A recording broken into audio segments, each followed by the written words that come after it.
최근 러시아와 중국산 전차와 전투기들이 체급이 안 맞는 상대에게 어이없이 격추당하거나 폭격당하는 일이 많아지면서 중국과 러시아제 방산 무기들의 신뢰가 한없이 추락하고 있습니다. 반면 한국은 세계 최강 미국 수준과 가까워지고 있어 대조를 이루고 있는데요. 대체 러시아와 중국산 무기들이 전 세계에서 어떤 굴욕을 당하고 있는지 오늘은 이 소식 자세히 전해드립니다. 최근 우크라이나 동부전장에서 미국이 제공한 에미 브래들리 보병 전투 장갑차가 기관포를 연사해 러시아군의 주력 전차인 T-90M을 파괴한 것으로 알려져 러시아를 충격에 빠뜨렸습니다. 우크라이나 제47 기계화 여단이 공식 소셜미디어 채널을 통해 공개한 드론 영상을 보면 동부 도네츠크주 스테포베 마을 인근에서 러시아 T-90M과 우크라이나의 브래들리가 근거리에서 맞닥뜨린 후 교전을 벌이는 모습이 담겨 있습니다. 우크라이나군의 에미 브래들리는 적 전차를 발견하자마자 주무장인 에미142 부시마스터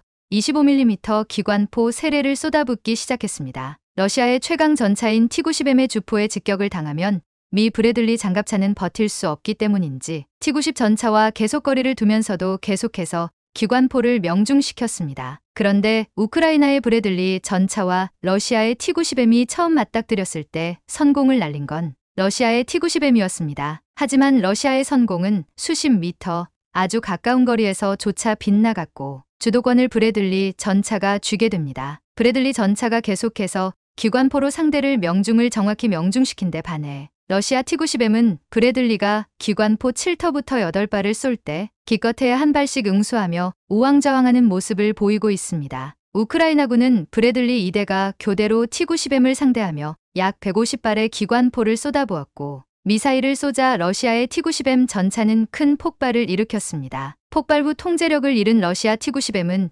도망가기 위해 포탑을 이리저리 움직이며 갈피를 잡지 못하더니 결국 나무를 들이받고 멈춰섰습니다. 정말 굴욕적인 모습이었습니다. 영상 속의 T-90M 전차는 세계 최고라며 자랑하던 카타로그와는 전혀 다른 모습, 불과 10분 동안의 전투에서 무기력하게 패배하는 모습이었고 이 영상이 공개되자 전 세계의 조롱이 쏟아졌습니다. 이처럼 수십 미터 거리의 근접전에서 저렇게 못 맞출 수 있을까 싶은 모습이었습니다. 차라리 안 보였으면 모를까 10분간 브래들리 전차에 일방적으로 얻어맞는 모습이 고스란히 우크라이나 드론에 찍혔던 것입니다. 브래들리 전차의 난사가 끝나고 이후 검은 연기가 나는 T-90M 전차에서 러시아군 승무원 3명은 빠져나와 도주했지만 2명은 전사하고 1명은 포로로 붙잡혔다고 우크라이나군이 밝혔는데요. 우크라이나군은 자폭 드론을 날려 러시아 T-90M 전차를 완전히 파괴하면서 상황을 종결시켰습니다. 미 모습을 보고 푸틴은 경노했을 듯합니다. 푸틴은 T-90M 전차를 보며 세계 최고라고 극찬했기 때문입니다. 러시아 T-90M 전차는 브래들리의 전차의 25mm 기관포를 150발 가까이 버텨낸 것을 보면 확실히 이전 주력 전차인 T-72, T-80보다는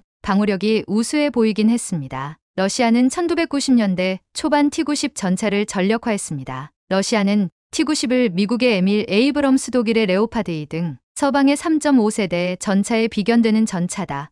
125mm 활강포와 열화상 조준 장비, 자동장 전장치, 자체 방어 시스템 등 최첨단 기술로 무장한 전차라고 홍보해왔습니다. 하지만 이 영상을 보면 브래들리 장갑차를 만자 열화상 조준 장비, 자동장 전장치, 자체 방어 시스템은 왜 작동을 안 시켰는지 이해할 수가 없는데요. 이런 첨단 장비가 있어도 전차를 운용하는 군인들의 숙련도 낮다 보니 제대로 방어조차 못한 것입니다. 사실 체급에서 훨씬 차이가 나는 브래들리 장갑차가 당황을 해도 더 당황했을 법한데 브래들리 장갑차에 탄 우크라이나 군인들은 아주 빠른 시간에 사격 통제 장치를 운용시켰고 계속 명중타를 날렸습니다. 즉 무기 체계의 신뢰도 운용하는 군인들의 능력이 다르다 보니 러시아 군인들은 첨단 기갑 전차를 갖고도 한낱 보병 전투 장갑차를 만나 이렇게 당하고만 것입니다. 일단 무게상으로도 T-90의 전투 중량은 46.5톤으로 27.2톤의 브래들리와는 체급상 비교가 안 될 뿐더러 전장에서의 목적 자체가 다른 한 차원 높은 기갑 전투 차량이라고 할 수 있습니다. 하지만 다윗과 골리앗의 대결과도 같은 이번 전투의 승자는 미국이 제공한 브래들리 전차였습니다. 한마디로 체급은 상관이 없었다. 체급 차이 따위는 무시해버리는 미국 브래들리 전차의 위력을 보여준 것이었습니다. 그런데 중국 전투기들의 망신은 더합니다. 중국 전투기가 기관총을 맞고 폭발하는 장면은 믿을 수 없는 광경이었습니다. 기관총에 맞으면 전투기도 폭발할 수 있는 것 아니냐고 하실 수 있지만 아닙니다. 12.7mm, 7.62mm 기관총은 일반 전투기에는 심각한 데미지를 주지 못합니다. 그럼에도 불구하고 이런 일이 일어났다는 것은 중국제이기 때문이 아닌가. 이런 이유밖에 없을 듯합니다. 사건은 지난 1월 16일 미얀마와 중국의 국경 지역에서 일어났습니다. 미얀마 반군 중 하나인 카친 독립군 측이 미얀마 정부군의 전투기를 자신들이 기관총으로 격추시켰다고 발표한 겁니다. 이번에 격추된 전투기는 중국제 FTC-2000로서 이 전투기는 사실상 제27 전투기의 페이스 리프트 모델로 대당 판매 가격이 850만 달러에 불과해 세계에서 가장 저렴한 전투기로 불립니다. 미얀마 군정은 중국으로부터 JF-17 전투기 7대 등을 구매해 운용하려고 했지만 서방 측의 대대적인 제재와 중국산 부품에 대한 제재로 이들 전투기를 사놓고 제대로 운용하지 못하고 있습니다. 이번에 격추된 중국제 FTC-2000는 이들 전투기의 공백을 메우기 위해 미얀마 군정이 급히 도입한 것인데요. 그런데 여기에서 놀라운 점은 미얀마 반군이 운용하는 픽업 트럭 탑재 기관총 대공 사격에 격추되었다는 사실입니다. 미얀마 반군은 지난해에도 중국제 JF-7 전투기를 M2 중기관총으로 격추한 바 있는데요. 전투기가 12.7mm 기관총에 격추된 적이 없었기 때문입니다. 이번에 격추된 중국제 FTC-2000는 중국이 미그-21을 기종 변경해서 만든 저렴한 전투기로 말만 최신형 전투기이지 픽업 트럭 탑재 기관총에도 격추될 만큼 종이장 같은 방어력을 갖고 있다고 밖에 생각할 수 없습니다. 이처럼 러시아와 중국의 무기 수준이 점점 떨어지고 있는 반면 한국은 세계 최강 미국 수준으로 올라서고 있습니다. 한국의 FA-52 폴란드 수출을 계기로 수출 지역을 다변화하고 있습니다. 중동 지역 불안으로 인해서 아프리카 군사 강국인 이집트까지 36대 도입을 확정하는 등 동유럽 이외의 시장으로 넓혀가고 있는 가운데 한국은 FA-50에 미국 F-22 랩터 전투기에 장착한 최신형 마운트 헬멧을 통합하기로 하면서 앞으로 FA-50은 더욱더 무서운 성능을 갖출 것으로 예상되고 있습니다. 최신형 마운트 헬멧은 조종사가 전투 상황을 빠른 판단을 할 수 있도록 하기 위해서 개발된 것으로 미국은 광활한 사막에서 맞닥뜨릴 적을 빠르게 판단하기 위해서 조종사 헬멧에 안경 같은 작은 디스플레이를 장착해 핵심 정보를 표시해 왔습니다. 미국은 이런 첨단 헬멧 시스템을 다른 국가에 개발된 미사일과 연동을 허가하지 않으며 시스템을 해외로 수출하는데 엄격한 기준을 적용해 미 국무부의 철저한 검증을 거쳐야만 이전 가능하도록 하고 있는데 한국이 FA-50 전투기의 개량 사업에 첨단 HMD 시스템을 적용하기로 함에 따라 DVIEW 앞으로 FA-50은 더욱더 성능이 향상되고 해외 수출 길도 더욱 유리해질 전망입니다. 이미 베트남에도 FA-50의 수출 가능성이 높아지고 있습니다. 우크라이나 전쟁으로 러시아산 무기의 부품을 구하지 못해 운용이 어려워지자 최근 베트남은 미국과 급속도로 가까워지면서 F-16 대량 도입을 추진하고 있는데요. 이러한 기류에 힘입어 한국의 FA-50 경전투기 역시 베트남이 도입할 가능성이 높아지고 있습니다. 베트남이 이처럼 미국과 급속히 밀착하는 이유는 중국의 위협이 날로 거세지고 있기 때문이고 미국 역시 중국의 확장을 막기 위해서라도 베트남의 도움을 거절할 수 없는 입장인데요. 그런데 베트남이 미국제 전투기를 대거 도입하게 되면 이에 맞게 베트남 조종사들을 러시아산 전투기에서 서방제 전투기로 적응시킬 훈련기가 필요하게 됩니다. 따라서 베트남이 한국의 FA-50을 고등 훈련기와 경전투기로 도입할 가능성이 높다는 분석이 나오고 있는 것인데요. 중국과 러시아제 무기들이 허술한 부품과 성능 저하로 굴욕을 당하고 있는 가운데 최근 한국강사는 미국 군사력 평가기관 글로벌 파이어 파워 GFP가 매긴 2024년 세계 군사력 순위에서 5위에 오를 정도로 급상 중입니다. 이에 힘입어 한국방산 베스트셀러인 한화에어로의 K9, KAI, FA-50, 현대로템, K, LIGNX1, 천궁의 수출 실적으로 한국강산의 대표주자 4인방의 영업이익은 껑충 뛴 것으로 나타나기도 했는데요. 러시아와 중국이 주춤하는 사이 한국강산은 최강 미국의 핵심 부품을 도입하며 빠르게 두 나라의 기존 시장을 위협하는 중요한 방산 국가로 급부상할 것으로 전망됩니다. 오늘 준비한 소식은 여기까지입니다. 댓글을 통한 여러분들의 많은 의견 기다리겠습니다. 용의 이빨 드래곤 스티든 우크라이나를 침공한 러시아에 그런데 최근 미국 CNN은 러시아 소셜미디어에 유포된 영상 하나를 소개하며 다음과 같이 보도했습니다. 우크라이나 군용 차량 한 대가 러시아의 핵심 방어선인 용의 이빨을 향해 내달리는 장면이 포착되었다. CNN은 영상 촬영지가 자포리자주의 작은 마을 노베와 카르코베의 동쪽 지역으로 파악됐다고 보도했습니다. 용의 이빨은 러시아가 우크라이나 점령지에 구축한 방어선으로 콘크리트와 철근으로 된 뿔 모양의 탱크 저지용 구조물을 말합니다. 수백 균에 걸쳐 세 겹으로 배치됐으며 콘크리트 선 양쪽에는 거대한 대전차 참호도 파여 있습니다. 전쟁을 일으켜놓고 이제 와서 막아보겠다고 조악한 구조물을 설치한 러시아의 현실을 알 수 있는 대목인데요. 영상에서 용의 이빨로 진격하던 우크라이나 군용 차량은 참호에 부딪혔고 이내 흙먼지와 연기가 피어올랐습니다. 이어 차량의 앞부분은 참호 위로 튀어올랐다가 뒤로 미끄러져 내려갔습니다. 이후 차량 운전자로 보이는 사람이 나타나 용의 이빨을 등지고 숲을 향해 내달렸습니다. 이와 관련해 친우크라이나 채널은 우크라이나 군용 차량이 참호와 용의 이빨을 뚫고 넘어갈 수 있는지 시험하는 장면이라고 주장했습니다. 반면 친러시아 채널은 러시아군 공격에 따른 피해 상황이라고 설명했습니다. 하지만 분명한 것은 우크라이나군이 용의 이빨에 닿을 만큼 최근 눈에 띄는 성과를 거뒀다는 점입니다. 우크라이나군은 지난 몇 주간 러시아에 빼앗겼던 남부 자포리자 인근 마을을 수복하기 위해 노력했습니다. 그리고 지난 27일 결국 마을을 탈환했고 칠러 분리주의 세력 도네츠크 인민공화국 소속 러시아 지원대대 사령관 알렉산드르 코다코프스키도 자신들의 패배를 인정했습니다. 이처럼 자신들의 핵심 방어선까지 우크라이나군이 내려오자 수세에 몰린 푸틴은 또 다른 음모를 꾸미기 시작합니다. 최근 벨라루스에 있는 러시아의 용병 그룹인 바그너 그룹이 폴란드 쪽으로 이동하는 움직임이 포착되었기 때문입니다. 마테우슈 모라비에츠키 폴란드 총리는 바그너 용병들이 폴란드의 전략적 요충지와 인접한 국경 쪽으로 이동했으며 불법 이주민으로 위장해 폴란드로 넘어 들어올 수 있다고 경고했습니다. 폴란드 총리는 약 100명의 바그너 부대가 폴란드 리투아니아 국경 근처에 배치될 것이라고 처음으로 말했습니다. 벨라루스 서부 도시 근처로 이동했다. 이 도시는 폴란드와 리투아니아 국경에서 가까운 곳으로 수바우키 회랑과도 가깝다며 바그너 용병들의 이동을 주목해야 한다고 말했습니다. 즉 이제 폴란드도 전쟁의 직접적인 위협을 받기 시작한 것입니다.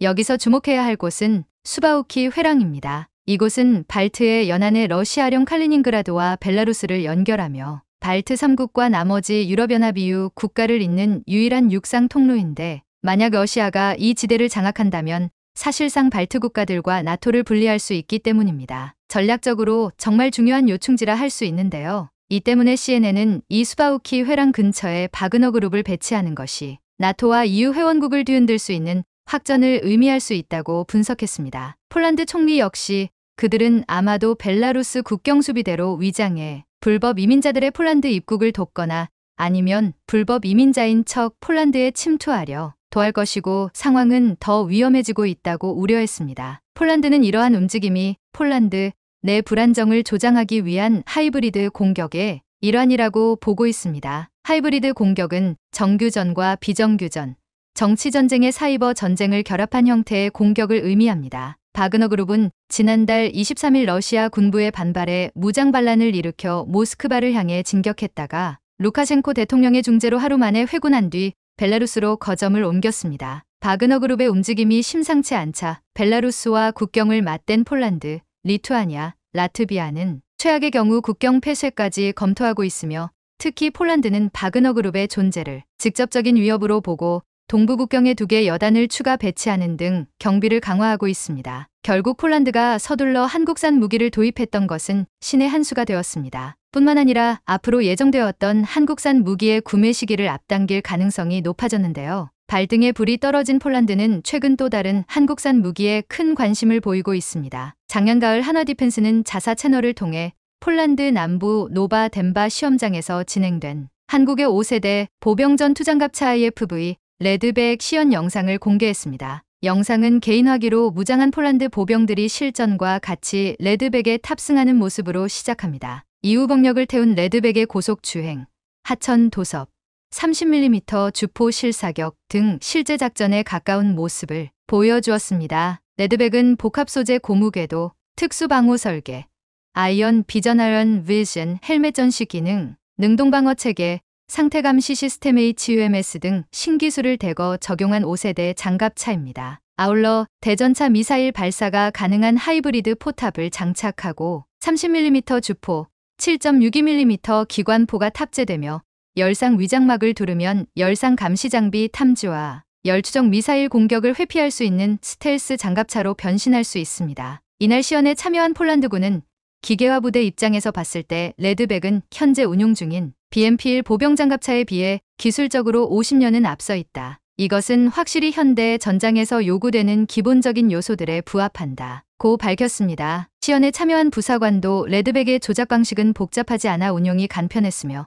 오프로드에서 주야간 테스트를 진행했지만 문제가 없었다. 라는 평가를 내놓았습니다. 이때까지만 해도 레드백을 차기 보병전차 사업의 하나의 후보군으로 보고 있던 폴란드였는데요. 1960년대 소련에서 개발된 BMP-1 보병전투차를 대체하는 사업을 진행 중인 폴란드는 경량장갑차 보르숙을 자체 개발했지만 이와 별개로 중형장갑차의 수요가 필요한 상태입니다. 그런데 벨라루스를 통한 바그너 그룹의 압박으로 폴란드 국경이 초긴장 상태에 접어들자 당장 레드백과 같은 신형 전투 차량이 필요하게 되었습니다. 더구나 얼마 전 한화디펜스의 장갑차 레드백은 5년 동안 공들인 호주 방산 시장을 뚫었습니다. 방산 당국인 독일을 따돌리고 호주 정부의 보병 전투 차량 도입 사업 LAND 400 페이스 3의 우선 협상 대상자가 되어 2027년 하반기부터 레드백 129대를 순차 배치하게 된 것입니다. 이번 호주 장갑차 도입 사업에는 미국 제너럴 다이내믹스의 AJAX,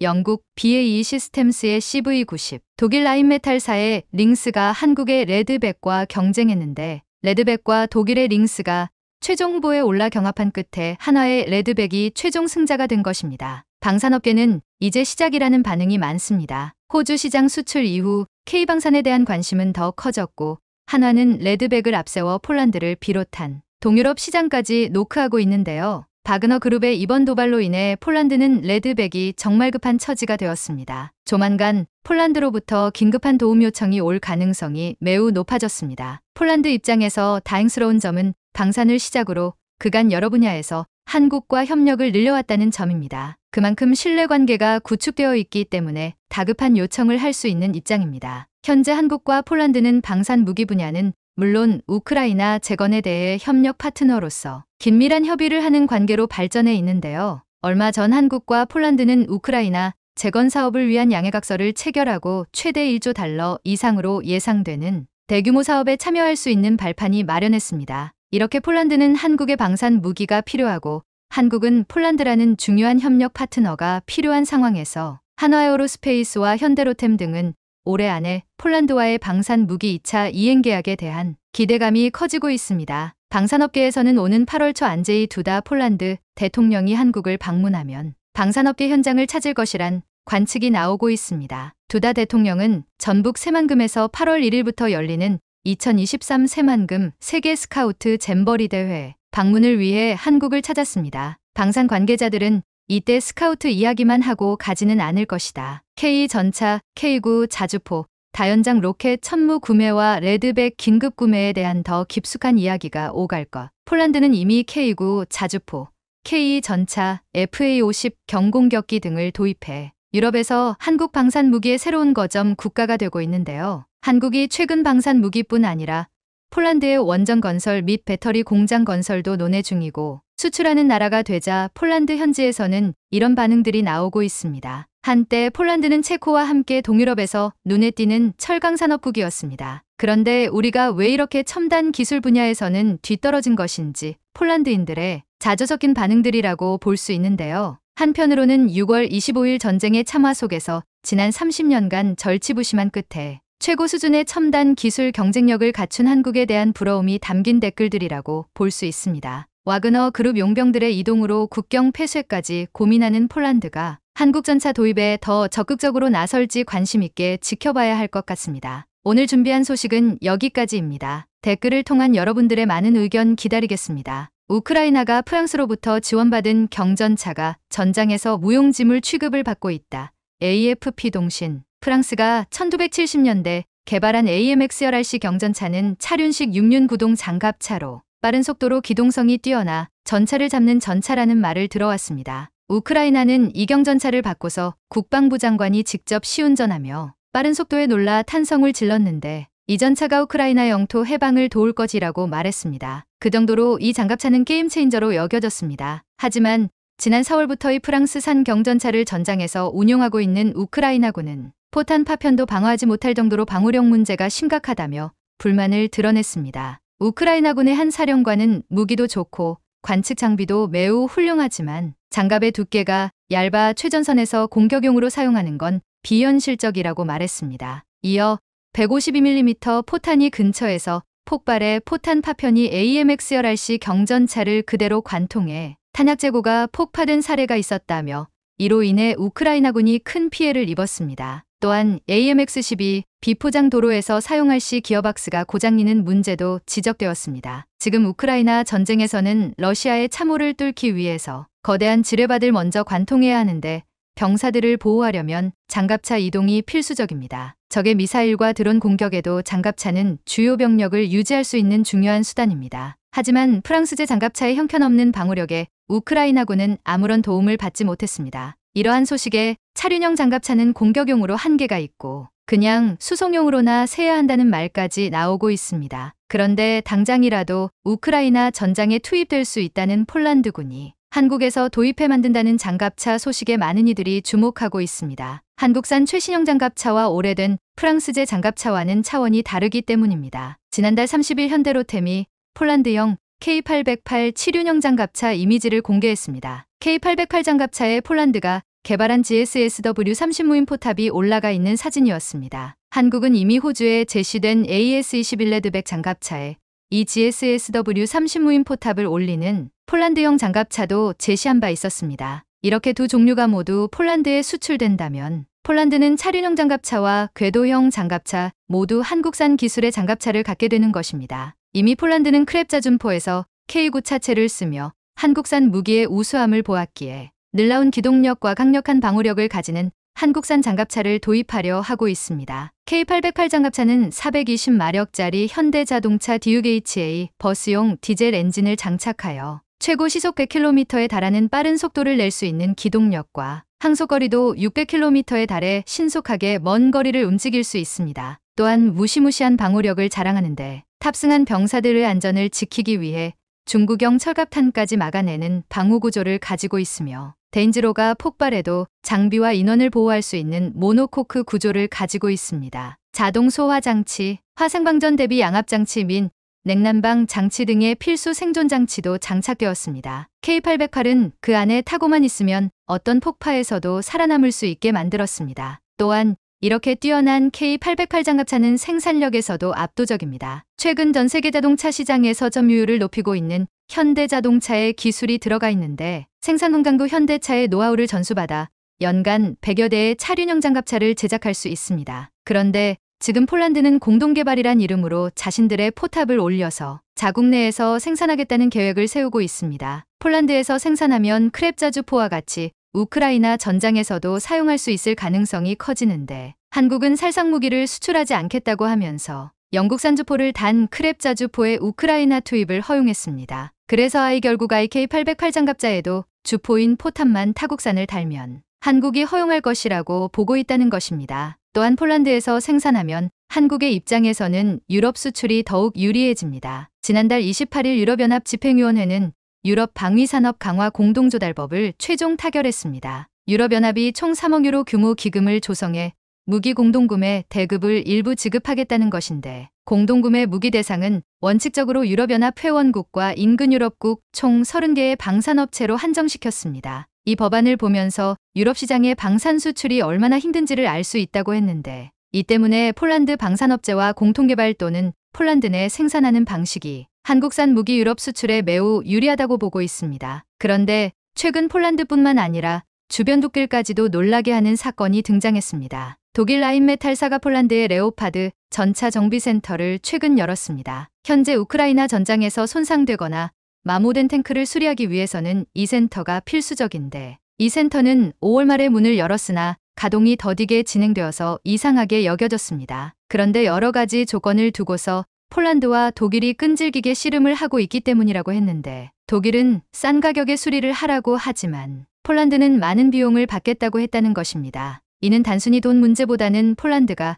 이미 과거 약속한 전차를 인도하지 않았던 독일 방산업체에 대해 신뢰를 하지 않기 때문으로 보고 있습니다. 지난해 폴란드가 독일 대신 우크라이나의 옛 소련제 전차를 지원해주는 대가로 독일에게 레오파드 전차 20대를 넘겨받기로 했습니다. 하지만 독일은 전차 20대를 수리하는 데만 1년 6개월 이상 걸린다며 계속 미뤘습니다. 폴란드 방산업체들은 약속을 지키지 않는 독일 방산업체로부터 레오파드 2 전차를 받는 걸 포기하고 한국산 K 전차를 대거 구입하는 것으로 방향을 바꿨습니다. 한국은 신형 K 전차를 1년도 제되지 않아서 28대나 인도해줬습니다. 결국 폴란드는 한국에 대한 신뢰가 커지면서 독일에 대한 신뢰는 무너졌고 지금 독일이 원하는 방식으로 수리를 해주는 것을 원치 않는다는 것입니다. 그런데 독일 라인메탈의 전자를 생산하고 있는 그리스의 한 언론이 지금 폴란드와 독일과의 싸움을 두고서 놀라운 분석을 내놔 주목을 받고 있습니다. 지난 1일 그리스 프로뉴스는 폴란드는 막대한 군비 프로그램을 시행하고 있습니다. 미국인들은 폴란드를 유럽의 성으로 만들고 있습니다라는 제목을 기사를 보도했습니다. 이 매체는 워싱턴이 지금 독일의 등급을 낮추고 폴란드 등급을 높이려 한다며 미국은 폴란드를 유럽연합의 새로운 군사 및 경제 초강대국으로 만들려고 한다고 했습니다. 동시에 독일의 역할을 격화시키고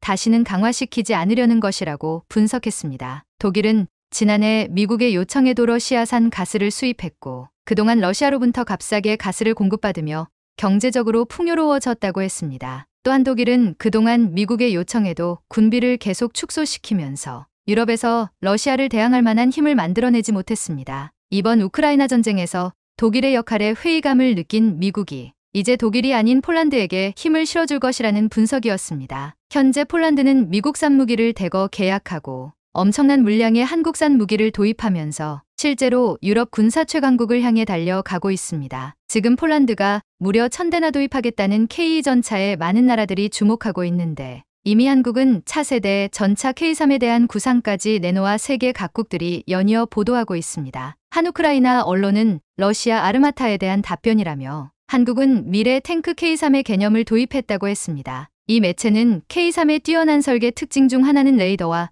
적외선 가시성이 감소하여 적군이 탱크를 거의 볼 수 없게 만드는 로우 프로파일이라고 말했습니다. 한국은 K 전차를 수출하면서 차세대 K3 전차 구상까지 내놓으며 많은 국가들의 차세대 전차 사업에서 한국산에 대한 매력을 느끼게 만들었습니다. 이런 가운데 프랑스 한 언론이 인도의 차세대 전차 사업에서 자국의 르클레르 전차가 도전하고 있지만 한국의 K 전차가 가장 유력하다고 보도했습니다. 프랑스 메타디펜스는 인도 육군의 1700대 차세대 전차 사업에서 우크라이나 T-84점, 러시아 T-14점, 한국 K2점, 독일 KF-51점, 프랑스 르클레르 AMX-56이 도전하고 있다고 했습니다. 우크라이나와 러시아는 이번 전쟁으로 제외되고 독일 KF-51은 독일과 프랑스의 갈등으로 무산될 가능성이 높아지면서 승리할 가능성이 가장 높은 것은 한국의 K 전차라고 말했습니다. 프랑스 AMX-56은 한때 서방 세계 최강이었지만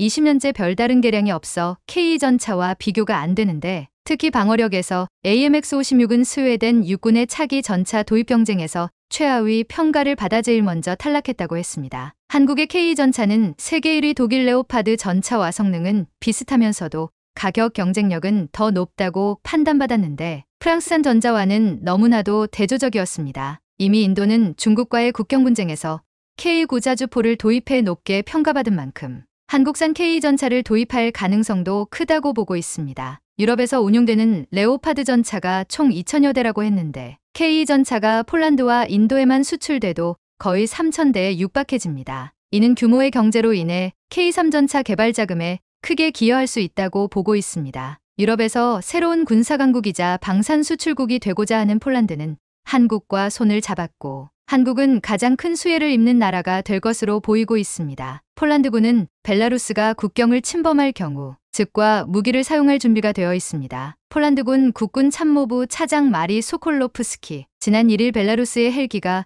폴란드 영공을 침범하자 폴란드군 국군 참모부 차장 마리 소콜로프스키가 분노에 찬 발언을 내던졌습니다. 현재 폴란드군 2개 여단의 헬리콥터가 국경으로 이동하며 벨라루스가 도발할 경우 즉각적인 대응 모드를 취할 것이라고 엄포를 놓았습니다. 이 헬기를 모는 조종신은 이라크와 아프가니스탄에서 복무의 경험이 풍부하고 정확한 타격을 할 것이라고도 했습니다. 또한 폴란드 마리무스 부와슈자크 국방부 장관은 벨라루스의 국경에 파병부대의 증가와 이 부대를 보호하기 위한 추가 부대와 수단의 할당에 대해 논의했습니다. 러시아와 벨라루스 그리고 바그너 그룹의 움직임이 심상치 않은 가운데 폴란드는 이를 경계하면서 강력한 대응에 나섰습니다. 그런 가운데 폴란드 군사매체 디펜스24는 폴란드 제18기계화 사단의 마렉 와시엘레프스키 미사일 부대 및 포병 사령관과 18사단의 첫 번째 부대인 제14 자주포대대의 재무장에 대해서 인터뷰를 했습니다. 폴란드 제18기계화 사단은 벨라루스 브레스트 게이트에서부터 슬로바키아 국경까지 책임 지역으로 맡고 있어 최근 벨라루스 바그너 그룹의 위협 속에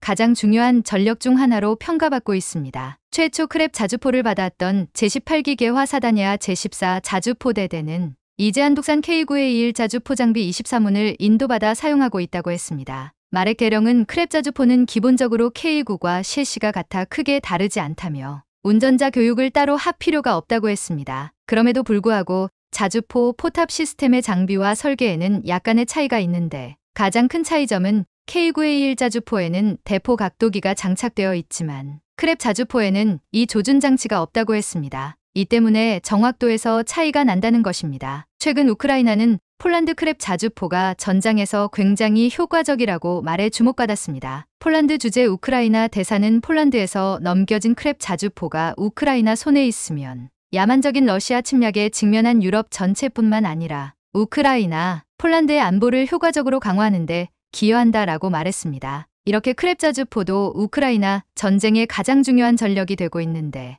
이 매체는 지금 K9 자주포는 이보다 훨씬 더 강력하다고 말하고 있습니다. K9A1의 주요 능력은 정지 후 어떤 위치에서든 독립적으로 발사하는 능력으로 사격 자세를 취한 후 사격을 준비하는데 1분 정도밖에 소요되지 않는다는 것이었습니다. 게다가 발사가 완료되면 K9A1은 빠르게 발사 위치를 떠날 수 있어 크랩 자주포보다 승무원의 생존성을 유지하는데 뛰어나다고 했습니다. 디펜스24가 지금 이 시점에서 제14자주포대대의 지휘관을 인터뷰한 이유는 당초 제14자주포대대는 23문의 K9 자주포를 받는 특급 포병부대로 만들려고 했습니다. 그런데 놀랍게도 한국은 예정된 23문을 계약한 지 6개월도 안 돼 지난해 10월 납품을 완료했습니다. 이에 제14자주포대대는 훈련 과정을 이미 모두 마치고 실탄 발사 사격 임무까지 수행할 수 있어 벨라루스를 상대하는 국경에서 가장 강력한 부대가 되었습니다. 폴란드에서는 한국이 아니면 이 부대가 이렇게 빨리 강력한 포병 전력의 핵심이 될 수 없었을 것이라고 했습니다. 폴란드 제18기계화 사단은 한국산 K9 자주포로 무장한 제14자주포 대대뿐만 아니라 K239 천무 18대를 조만간에 인도받아 운용하게 됩니다. 폴란드 디펜스24는 지난 3일 한국형 K239 천무 다연장포의 폴란드형인 호마르 K가 대한민국 창원 훈련장에서 시험하는 현장을 집중 보도했습니다. 한국형 발사대와 이펙트가 폴란드 열치 트럭 및 전자장치와 통합되는 속도가 빠르고 굉장히 효율적이라고 평가했습니다. 이것이 폴란드 육군의 날 바르샤바 퍼레이드에서 선보일지 확실하지는 않지만 오는 9월 2023년 국제방위산업전시회에 전시될 것이라는 높은 확실성을 가정할 수 있다고 했습니다. 그런데 이 기사에서 사거리가 290km에 달하는 KTSSM이 블록 1 전술탄도 미사일용 수송 및 발사 컨테이너가 장착된 폴란드 허무악 발사대의 첫 번째 사진도 게시되었습니다. 이번 사진으로 290km 떨어진 표적을 정밀 파괴할 수 있는 미사일을 확보하겠다는 폴란드 국방부의 선언과 일치한다고 폴란드 언론들은 흥분을 감추지 못했습니다. 또한 한국과 일본의 군사 소식을 집중해서 전하는 하크메이스는 자신의 트위터에 좋은 소식이라며 한국 한화에어로스페이스가 KTSSM이 블록 1 전술탄도 미사일 포드를 탑재한 K239 천무 MLRS 폴란드용 발사대를 공개했다며 사진을 올렸습니다. 이것은 K239 천무의 고도의 양산형 플랫폼으로 현재 한국은 천무유와 3믹, KTSSM이 CTM290 믹, KTSSM이 블록 2와 함께 개발 중이라고 전했습니다. KTSSM과 천무가 공식적으로 공개되는 것은 이번이 처음이라며 폴란드가 러시아와 벨라루스를 견제하려는 목표로는 가장 강력한 무기가 될 것이라고 했습니다. 당초 러시아의 칼리닝그라드와 인접한 폴란드 제16기계화 사단이 험난한 지형이 많아 한국산 무기로 무장해서 대응할 것이라고 했습니다. 하지만 벨라루스가 이제 더 큰 위협이 되면서 제18기계화 사단은 가장 빨리 K9 자주포와 K239 천무로 무장한 포병 핵심 전력이 되고 있습니다. 만약 벨라루스군을 비롯해 바그너 그룹이 수바우키 회랑이나 폴란드 국경을 침범한다면 한국산 무기로 무장한 폴란드군의 미사일과 포의 맛을 제대로 볼 것이라고 말하고 있습니다. 한국산 K9자주포의 우수함이 알려지면서 최근 루마니아도 K9자주포 90문을 도입하려 하고 있고 자주포의 본산 영국도 K9자주포의 최신 버전 K9A의 도입을 검토하고 있습니다. 국가홍보원은 지난 2일 세계 토클래스를 노린다.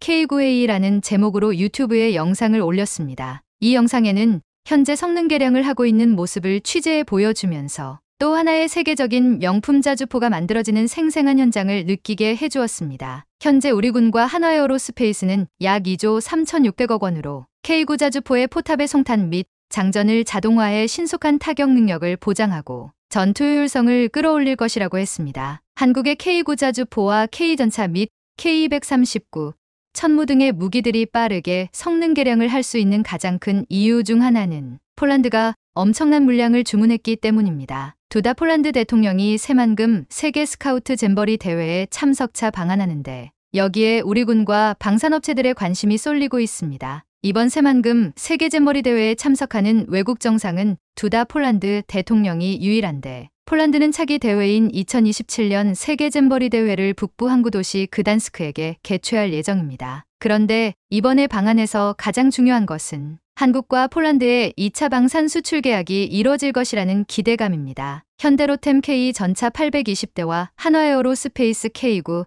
자주포 360문 등 2차 계약 물량 가격은 약 30조 원에 이릅니다. 최근 벨라루스와 바그녀 그룹의 위협으로 인해서 안보 위험이 높아진 상황에서 폴란드 대통령 방안으로 2차 계약이 이뤄질 가능성이 높다고 관측되고 있습니다. 여기에 한국산 잠수함까지 도입되는 것도 거론되고 있습니다. 지난 3일 마리우시 부아슈차크 폴란드 국방장관은 폴란드 영공에서 진행되고 있는 FA-50GF 항공기 시험이 성공적으로 완료되었다고 알렸습니다. 얼마 전 전투 훈련기 2대가 폴란드로 갔는데 굉장히 빠르게 조립되어 벌써 시험 가동을 하며 2023 라돔 에어쇼를 준비하고 있는 것입니다. 당장 에어쇼에 참가하는 것도 중요하지만 공중전력도 한국산 전투기로 빠르게 증강시키고 있다는 것이 주목되고 있습니다. 폴란드가 계약한 모든 FA-50 기체의 배송은 올해부터 2028년까지 이뤄질 예정으로 FA-50의 수출에 폴란드도 큰 역할을 해줄 것으로 기대되고 있습니다. 러시아의 전쟁으로 인해서 폴란드는 그동안 유럽에서 볼 수 없는 모습을 보여주고 있습니다. 과감하게 한국을 선택해 가장 강력하고 가성비 높으며 총알 배송까지 해주는 무기들로 적들의 위협에 최고의 대비를 해나가고 있습니다.